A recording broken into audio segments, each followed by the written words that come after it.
This is a three-card tarot reading for this date.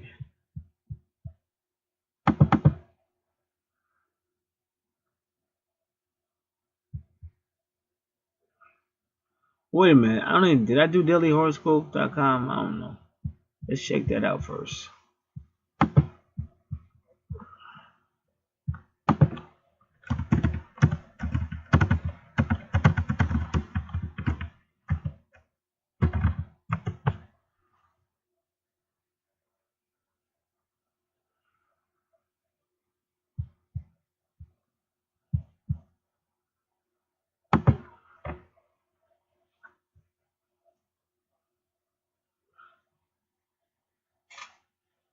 You can be successful in helping a friend if they're willing to be on the level with you. Puzzling Neptune square to the Gemini new moon in your 11th house of social networks suggests that not everything is as it appears at first glance. There's no reason to assume anyone is lying, so you don't need to respond in a harsh manner. Instead, be a good listener and as empathetic as possible today. Your emotional vulnerability inspires others to tell the truth. And he's telling me to be transparent. This is Rick Levine, but this is dailyhoroscope.com. Well, like I said, he hit the nail on the head. Like, basically, I just let people know what happened, but they don't want to deal with it for whatever reason, or they always try to talk shit about you. But it's kind of like if you told somebody something, say 7 years in advance, and it went down exactly like you told them, right? But now they're gonna act like they don't remember you ever telling them. It's just a silly shit. That's why I said when you read the Bible, you see the same thing. They treated Joseph like he was an idiot, but Joseph was anointed, and Joseph had that gift. But they don't want to give him no credit. But when you're right, you're right, and at the end of the day, no matter what happens after that, that's really all that matters. Because I think as long as the world is allowed to run like it's running now, it's always going to be liars and fake ass shit and phony ass shit and people in positions that don't deserve to be there because they didn't work for it. The people that should be there aren't there because of some stupid ass fuckboy shit. But this is a fuckboy planet, and that's facts. Everything I just said is facts, proven by facts, and that's what you got to realize. But when you know that, it's one of them deals. It's like when you know that, everybody know that. Everybody that's a part of this fake ass bullshit, they know that. And that's why I said they can talk all that shit they want, but when you in the midst, this shit don't go down like that. Reminds me when I was in school and everybody used to run their mouth. But whenever any of them dudes try to approach me with that bullshit, they got their ass kicked. So they would talk shit and all that. But when I was there, you ain't hear all that shit. You know what I'm saying? So I'm more live like that. I don't live with the fuck boy shit. I don't live with none of that fake shit. You know what? If you get knocked down, you get back up like a man, but you don't lie about it. You just lost the fight. Who ain't lose a fight? So you do a lot of lies on this planet. So this is what he's saying, that today is one of those days where people know that you know your shit, but they don't want to acknowledge it. They don't want to say nothing about it, or they want to act like you stupid or you crazy or something like that. When their whole like everything about you is a direct result of me. Real talk. When your ass went in, you got out because of what I told you to do. You understand? Y'all together because of me oversighting. So it is what it is, but as long as you're on this fuckboy piece of shit planet, you're always going to deal with the dumb shit. Alright, I got one more thing to read, and that will be the 3-card tarot. I'll be right back. Alright, 3-card tarot. Now, y'all might have been looking at this. I don't know. Now, Aquarius is always on my chart. Now, it's funny because Thomas More is in Aquarius, and he basically gave me some advice about my twin flame situation. And then when you look to the left, there you got it. That's your twin flames, but it's a devil card. And then now talking about job, got that. And we were learning about Neptune energy today that can cause deception or whatever. So this is an interesting draw. And the Neptune card, the Hangman card, is in the career or work position. Let's find out what the universe is trying to tell us. Today sees the return of some passionate emotions. You'll be bursting with love for your partner, dear friend. I don't know where they got that from. The star and the devil have joined forces to give you a day under the sign of romance and emotions. I mean, she might be going through it. I'm not. You'll be a mixture of tenderness. Yeah, you guys can hear that in my voice. And sensitivity. A heady cocktail that will enchant the person who occupies your dreams. It will be a meeting of two minds with but a single thought. On the work front, you aren't feeling too sure of yourself, but your situation is looking up in spite of this, thanks to the power of the kindly star. Your co-workers, clients, and boss support and guide you along the right path. You're assured of results without having to call on any sort of courage or ambition. You just need to let yourself be borne along by the current that's carrying others around you. Let yourself go and success will come of its own accord. And that's the second person that said that today. Just drop the seeds in the universe to do the rest. So we'll see. Alright, now let me just see if I can try to make something out of it. First thing you notice, a lot of people are naked. So that was something we got earlier, was to be transparent. And that's what I was trying to tell you. If somebody really has fucked up and they allegedly are so sorry, then you should get some type of apologies from the person. Not them still sneaking around and trying to just find a sneaky way and all that stupid stuff. Then they still acting like they did in 2014 and 2016. So, Aquarius, let's go to Biddy. Let's go to Biddy.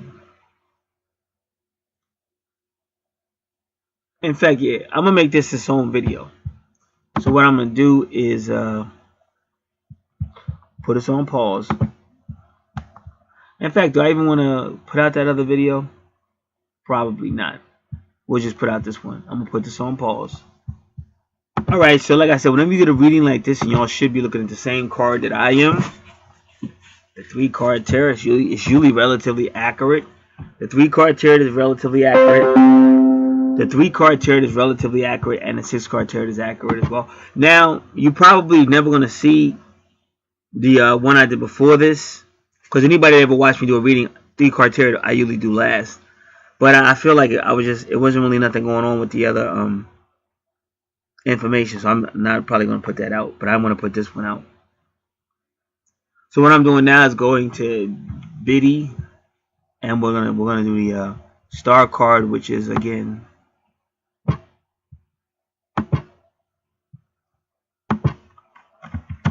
Aquarius energy.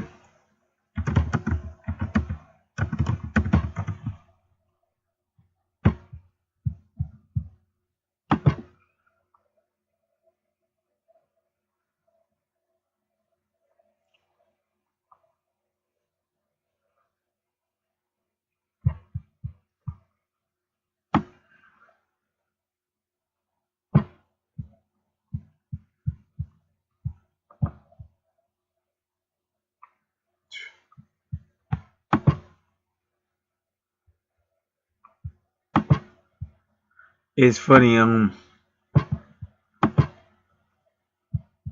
the star card y'all looking at, she's more lady like, you know, but the star card that's on BiddyTarot.com, that shit way more sexual. Cause them legs be split any wider. My goodness. My goodness, this is a G video. My goodness. PG. PG stands for put some clothes on, girl. Like, whoa, hey. Upright, hope, faith, purpose, renewal, and spirituality. So when you see the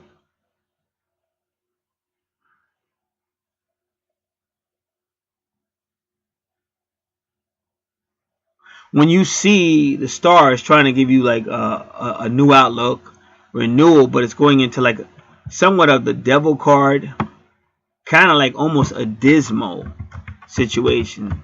Let's look at the devil card.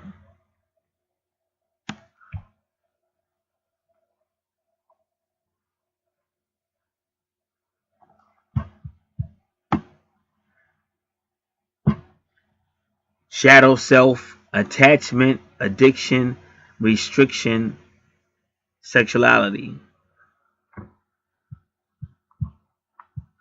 So the devil card is when it's some type of bondage, some type of earthly way of handling stuff, when you really should possibly handle it a little bit more spiritual. So that's what I get out of it. It's like the Aquarius energy is saying, hey, you know, let's balance out the water, divine feminine. Let's balance out with the earth, divine masculine. But the card is interesting because if you notice, she's not pouring earth into the water, but she's pouring water into the earth. In both those cases, she's pouring water.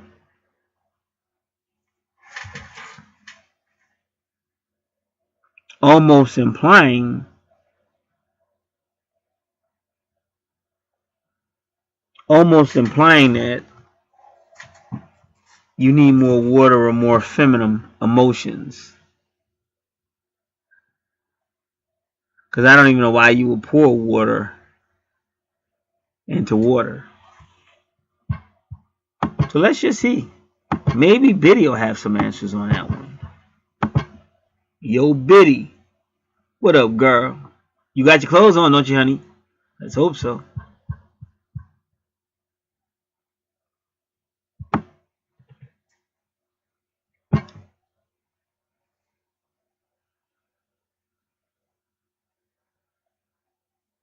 So she said the water. This is why she's doing it. Okay, the water in her left hand is the subconscious.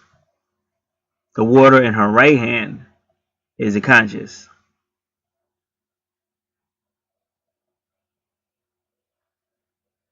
So she pours water out into the earth to nourish it, and to continue the cycle of fertility.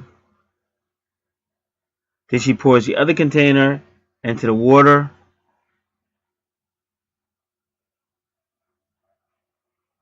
But wait a minute. She pours the water out to nourish the earth. Okay.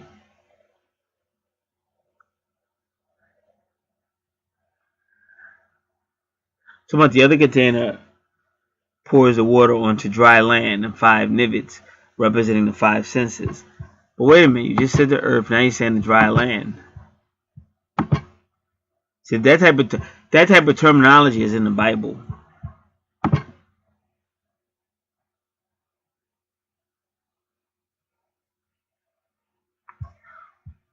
So this card is off then. Earth. But you do see the 5 rivers though, and it is on dry land or earth. But that other, I don't know why they're trying to say that pool of water is I think they're trying to say it's the earth. But it's not, it's water. She holds 2 containers of water, one in her left hand, the subconscious, and one in her right hand, the conscious. She pours the water out to nourish the earth and to continue the cycle of fertility. The other container pours the water onto dry land and 5 rivets.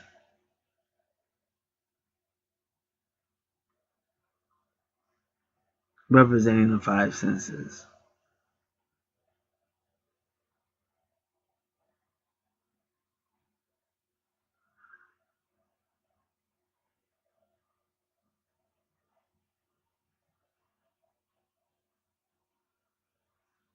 Alright.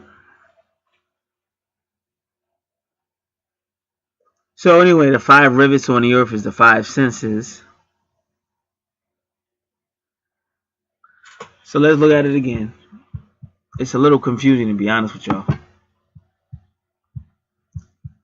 Where you at, lady? Alright, so her left hand rub against the subconscious being poured out to the dry land in 5 rivets, representing the 5 senses. 5 senses. The other side represents her right hand, which represents the conscious world.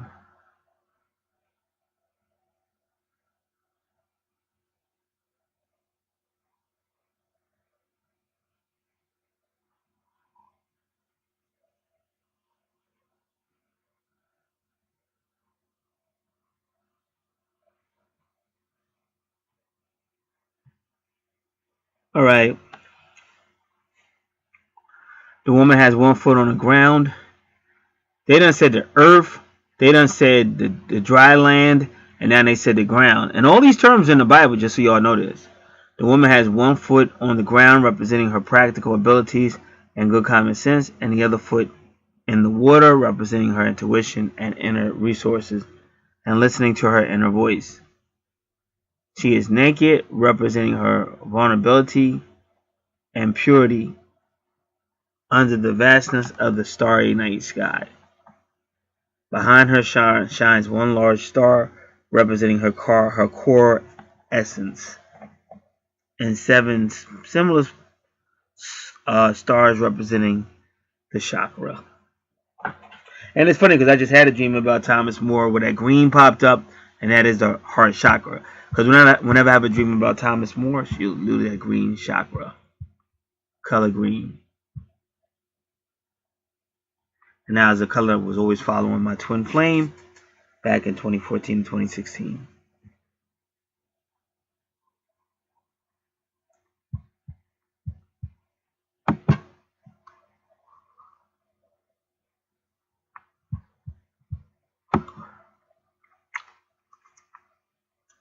Seven stars can also be the Palladius constellation, because Jesus came with those 7 stars in Revelation chapter 1.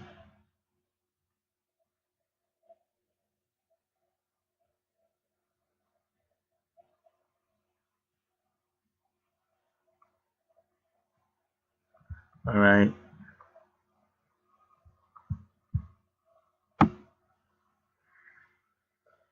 So it's like it's almost like a divine feminine energy that's really trying to bring hope and optimism and cooperation into this. But you got to really have gotten to the point that you're willing to trust your intuition and work on it. See, it can't just be dive in, trial and error, because that's what happened in 2014, 2016, and never worked. You got to deal with 2 people that have learned how to trust their intuition no matter what. And I really don't think either one of us have done that.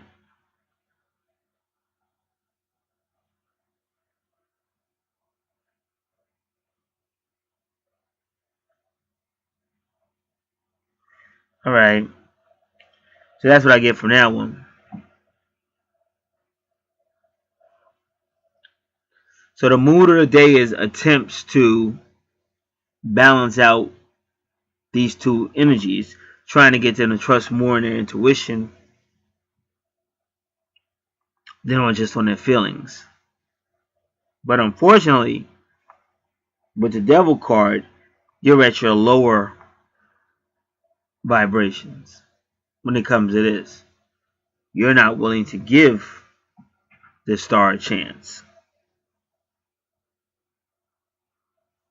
So when somebody says, I'm wishing on a star to follow where you are, I'm wishing on a dream to find out what it means, you're like, man, fuck that. I'm not wishing on shit. It already didn't work. It ain't gonna work again. And I ain't gonna be no sucker 2 times around.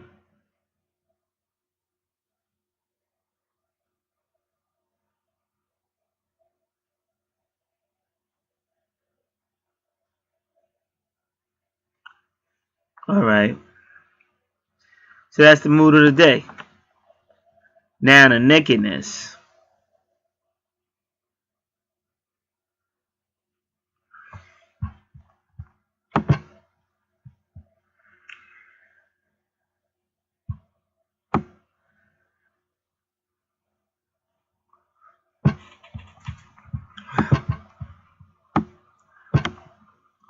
why are why is the couple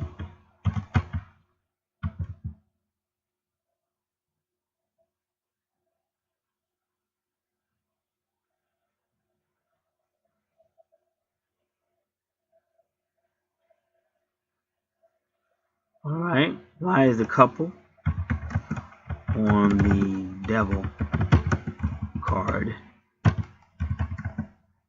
nude?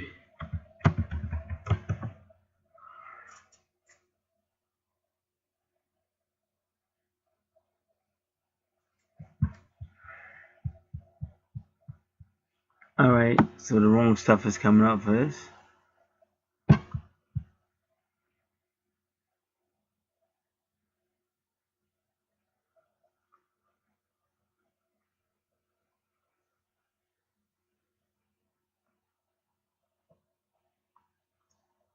Alright.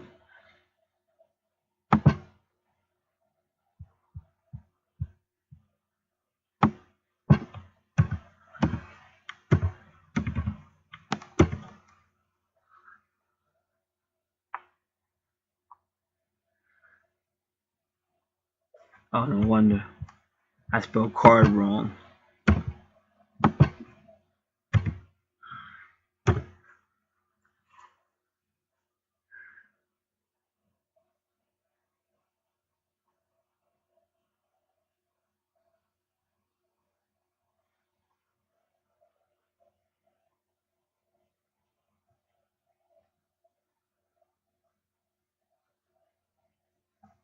Alright.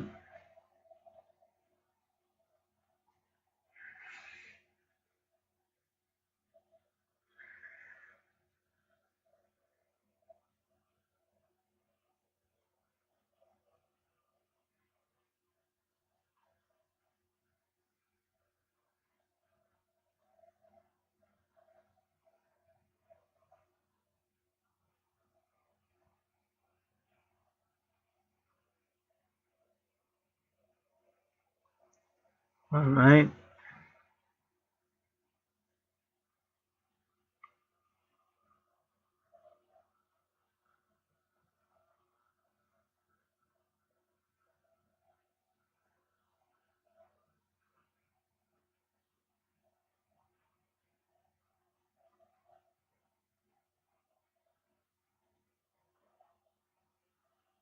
Alright.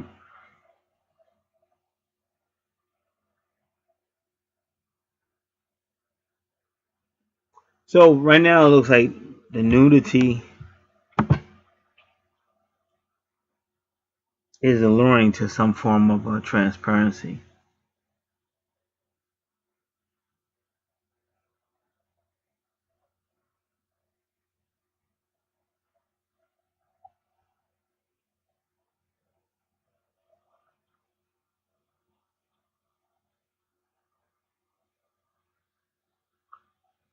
Alright.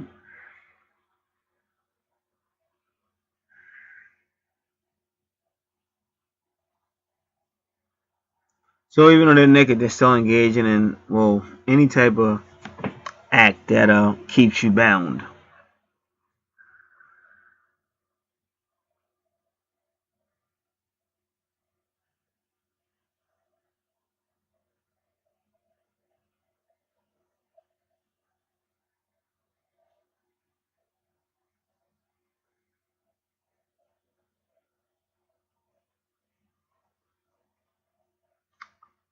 Alright.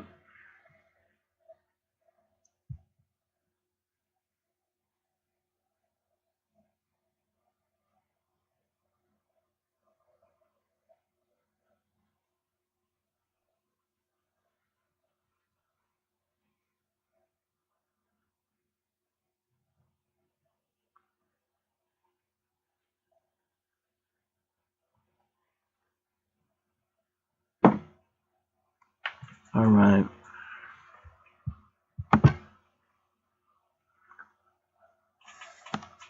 So now what are they bound to? I think they're both bound to, like, you're not gonna hurt me, I'm not gonna hurt you. And what the star card is trying to do is say, hey, let's let a little hope in there, let's a little inspiration in there, and let's not be so pessimistic. But in the love, they're like, nah, I done already tried this, it don't work, and I don't feel like putting myself through that crazy shit again. But now the crazy thing is,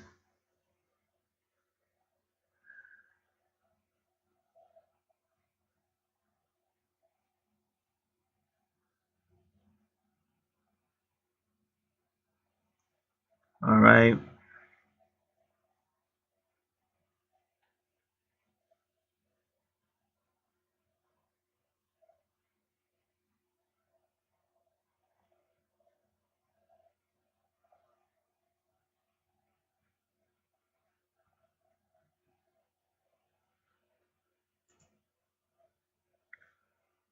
so then you go right over to the next card, and here's another one. Hangman is all about being like suspended, really. Neptune energy. But it can also be mystical or spiritual too. See, one thing about Aquarius and Neptune, it can be mystical or spiritual. But now, what are they saying?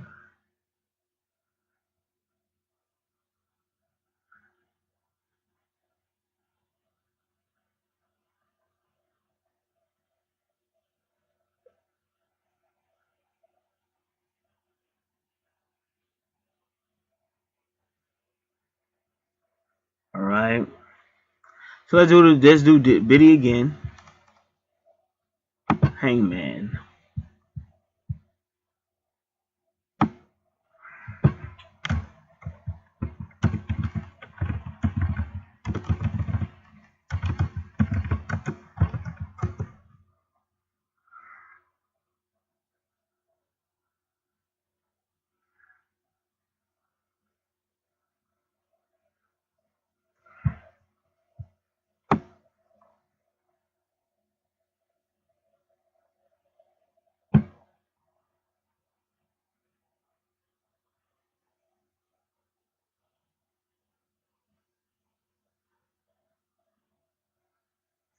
All right.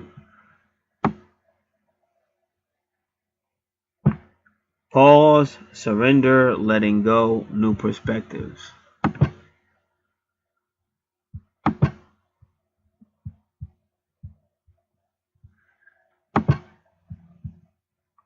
So again, that's my point. So pause, letting go, new perspective. But remember, the card in the middle and the card on the right have nothing really to do with that card on the left. A lot of people think that it does. Sometimes it can, but usually it doesn't. The card on the far right is career. Card on the left is how you relate to people. It could be love, but it could just be any person, any family. So it seems to me like they're saying at work, there's going to be a pause from whatever was going on before this day, but whatever's going to be in there is going to be a little bit more inspirational, things like that. Now, again, like if you wanted more answers, you could get a 6 card tarot, but that's what it's looking like to me, because that Aquarius could also mean newness. So it's almost like saying like you're going to get a somewhat of a spiritual retreat from the daily hustle and bustle of work. And that doesn't mean it's going to be all out spiritual or whatever, but it does mean it could be a person, but it's going to be something that's going to kind of like be bring hope in, but it's in the career sector. And they've been saying you're going to meet somebody that's got like a mystical approach or spiritual approach. And when they say working career, that's any form of it could be your job, but it could also be whatever you're working on in your own life as well.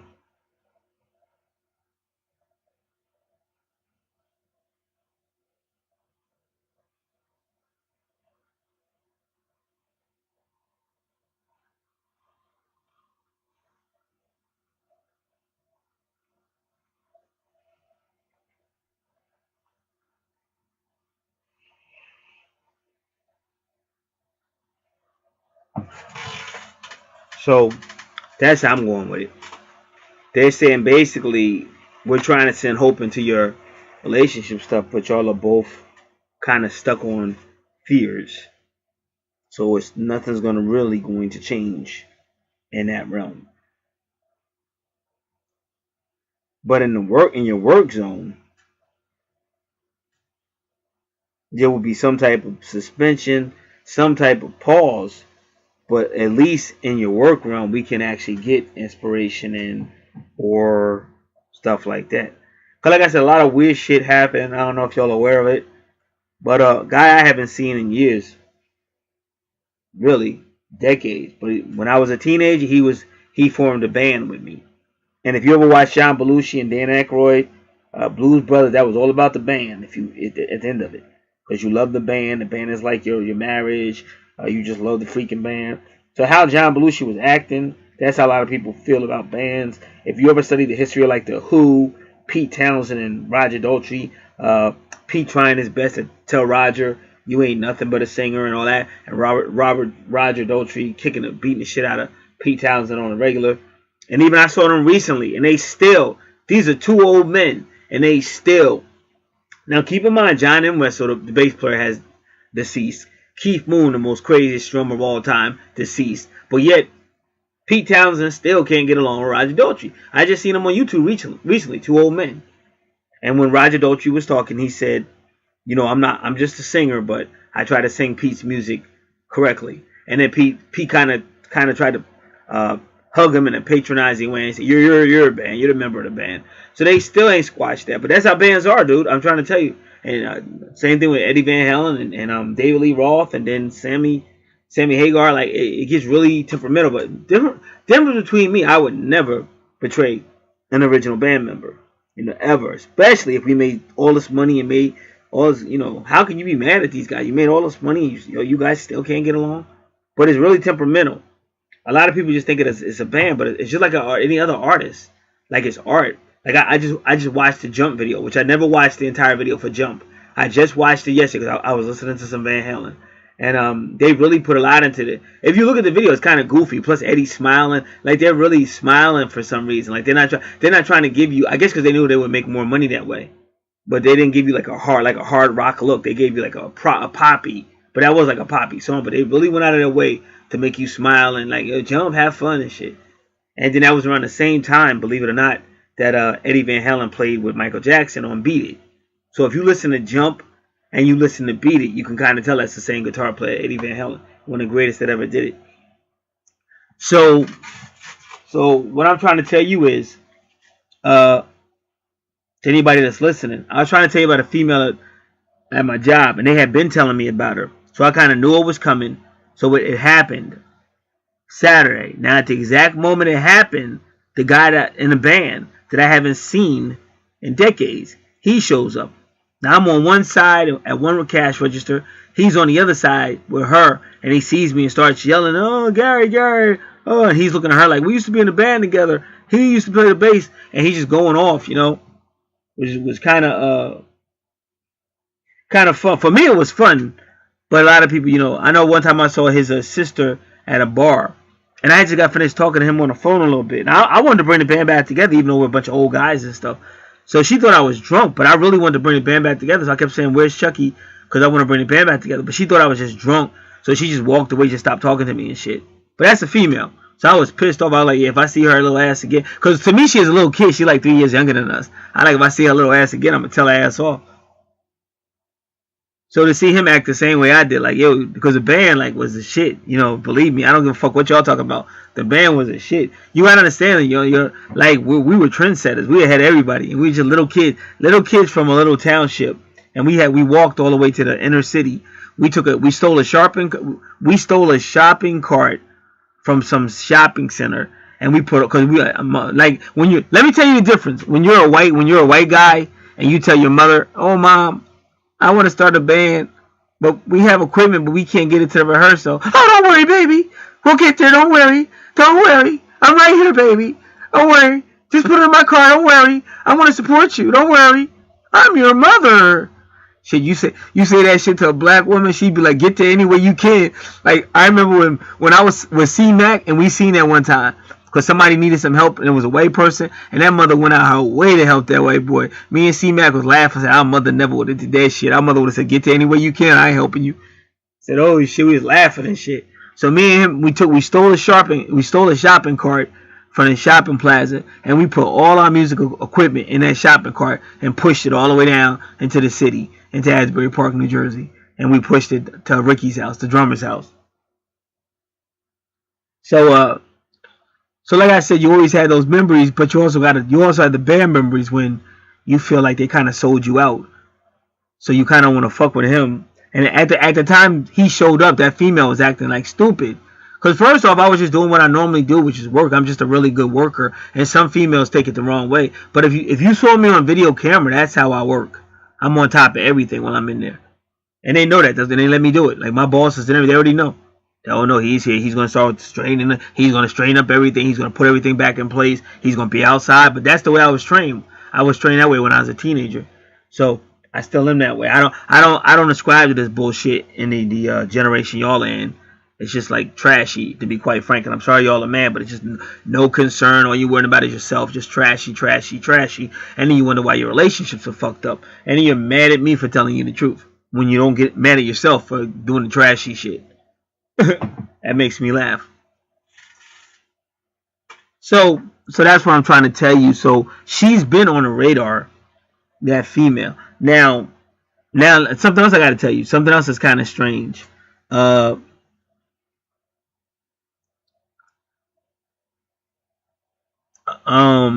Many years ago, same job I'm talking about when I was a teenager. Another one of my guys that was my best friend back then. This is somebody else.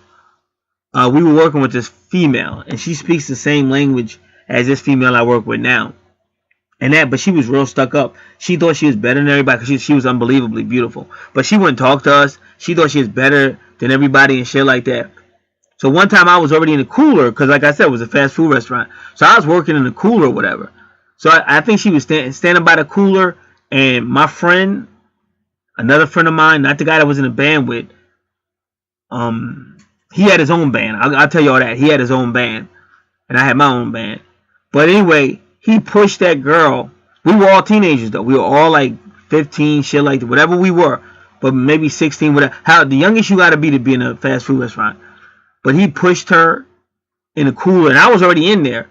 He pushed her in that cooler and closed the door, and he was going, now you're going to get it. You're going to get what's coming to you. And he started like unbuckling his belt and shit. I was like, man, we're going to get fired and shit. I was like I don't get scared that often. That was one of the most scared times I had in my life. Because I'm like, we're going to get fucking fired and shit. You could go to jail for some shit like that. Like, he really pushed her. This is a true story, everything I'm telling y'all. He pushed her in the fucking cooler. I'm already in there. He closes the door and says, now you're going to get you. He said some shit like, he said, yeah, you're stuck up. I know what you need. I know what you want. And he starts ripping off his belt like he's going to really do it. Like, this motherfucker's out of, and the funny thing about it was, he was never like that. Like, out of all my friends back then, he was the most sheepish. But that day, that motherfucker, he went off. And I was terrified. But let me tell you what happened. And I'm not saying you should ever do this shit. But let me tell you what happened. From then on, she started talking to all of us and shit. And when my girlfriend and me broke up, I was real depressed. And then she offered to be my girlfriend and shit. She went from being real stuck up. That's what I was trying to tell y'all on these videos I was doing. That's what I'm trying to tell you. If the universe is going out of my way to talk about the female I work with, there's a reason for it. Not saying she's the one or anything's going to blossom, because I honestly don't think anything's going to blossom out of it. But there's a reason why all that shit went down. Finally, there was another time it happened. Now, recently, I was minding my own business on YouTube, and all of a sudden, I saw one of my most favorite boxers, which is Naseem Ahmad. Now, a lot of guys hated him when he came out, and I never understood why. Because he was fucking great. He was unbelievably good. But they didn't like him because he was overconfident and showboating. But to me, if you're that good that you can be dancing around a ring and guy can't knock you out and all that shit, and the guy can't touch you, but you can almost touch him at will. You can hit him and knock him on his ass, but he can't touch you once. I always thought Naseem Ahmed was one of the best in his division. Now, one night, I went out to go to a bar long time ago. I went to the Thug Bar. Now, when I got into the bar, it was a dude sitting there, but he looked like this boxer. I think the boxer he looked at was a. I'm gonna get it real quick. I'm gonna tell you which one. But the way he was dressed like the boxers used to. The dudes used to be boxing boxing Ali.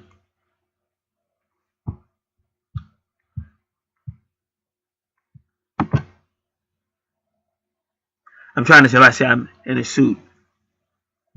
But see, they're showing him when he was I want to see him when he was younger in a suit.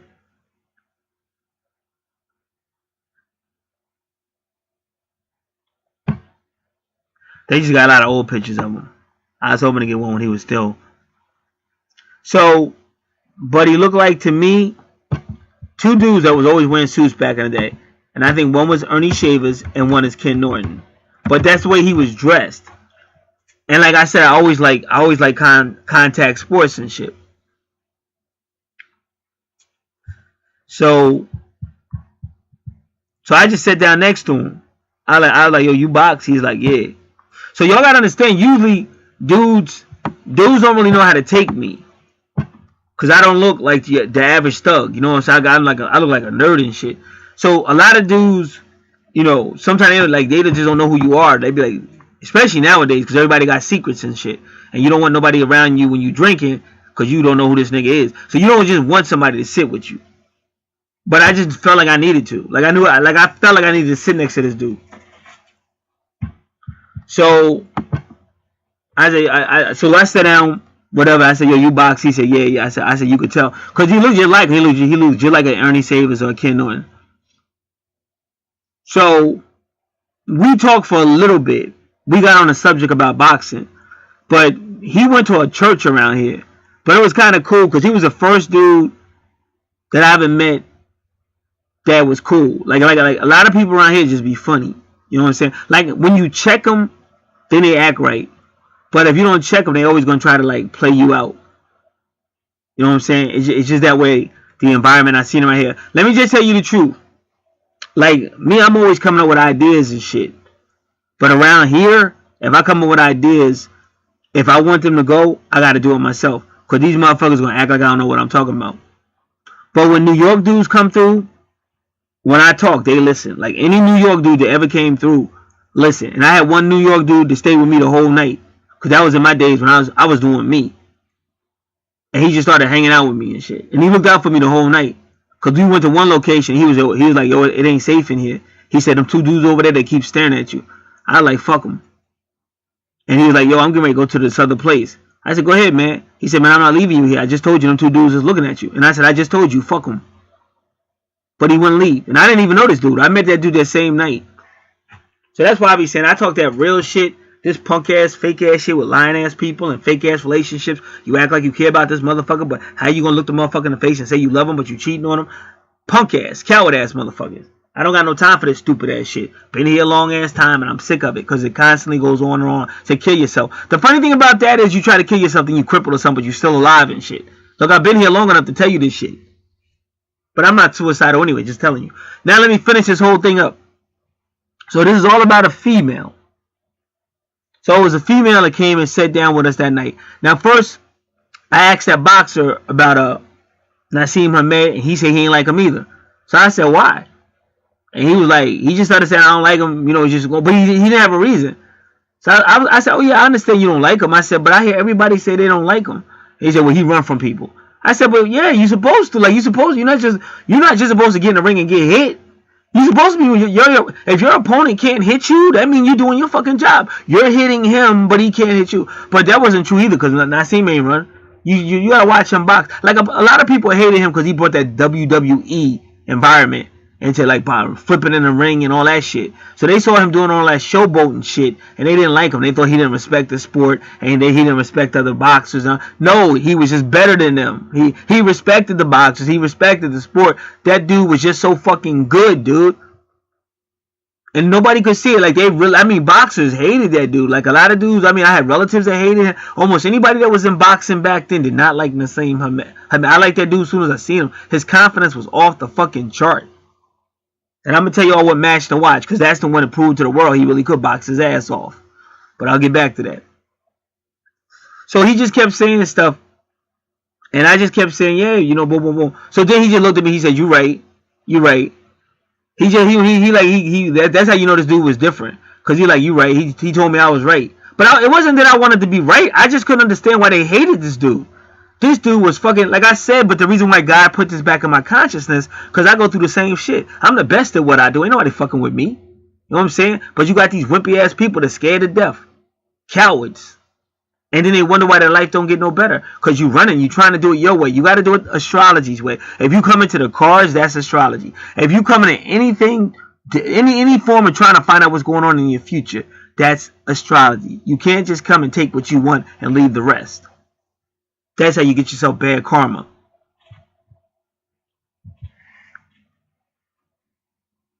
So now when I was talking to him, I began to talk about, I'm always going to talk about the dudes that made me who I am.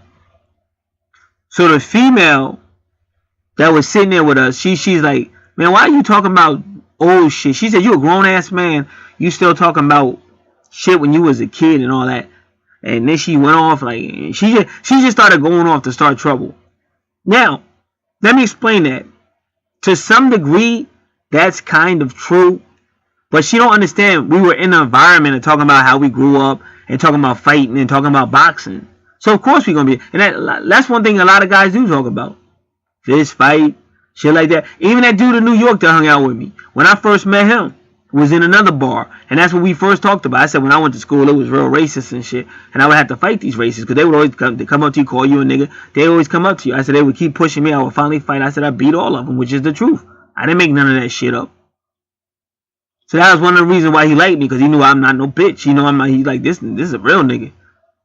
And that nigga stayed with me the whole night. I know that. I don't even remember his name. He stayed with me the whole night. Especially when he was telling me, man, we gotta leave together. Because they looking. I said, fuck them motherfuckers. I could care less. Then he wouldn't leave. He was more loyal than me. I got friends that ain't loyal like that motherfucker. That motherfucker loyal as fuck. So that's New York niggas. And that was like the second dude from New York who I was giving them my ideas, and they was with it. Like, as soon as I dropped them ideas, they were like, yo, let's do it. Niggas around here, oh, fuck you, Gat. Oh, yeah. They rather get high and end up dying of AIDS, or get high and end up locked up in jail. That's why I said, you hear me say it all the time. Ain't none of my friends around here. Most of my friends dead. A lot of my friends died of AIDS and shit. These niggas don't want to do nothing but self-destruct.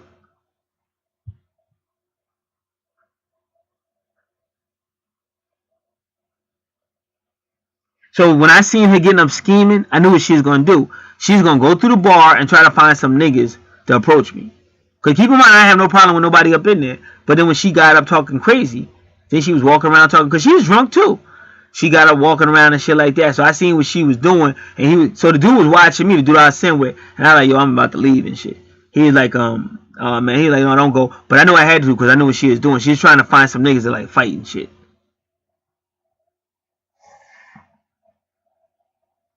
So I left. So then I came back in the near future. And when I came in, she was there. It was like a different night.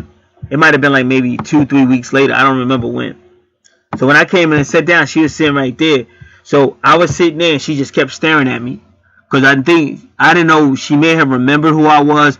Maybe she wasn't sure. But she was trying to get me to look at her and acknowledge her. And I wouldn't do that because I knew she's like a troublemaker and shit. Alright, so that's the reason why I'm not here for this read. That's a 3-card tarot. What I'm trying to tell you is that's what I'm telling you. They're telling me in the love division, in the love department, because you're dealing with two people that won't let go of fears and resentment and all that other bullshit, that it's not going to happen. They're talking primarily about my twin flame. But now in the work department, they let me know it's going to be some type of turning away from whatever is normal, whatever considered normal, and there might be some hope there. Now, of course, it's not enough information to know what type of hope they talking about, but you can go by other readings that I just did. That's why I told y'all what I told y'all. And also, if you needed to get a 6-card tarot, if you really wanted to know, you could do that. This is Gad. I'm out.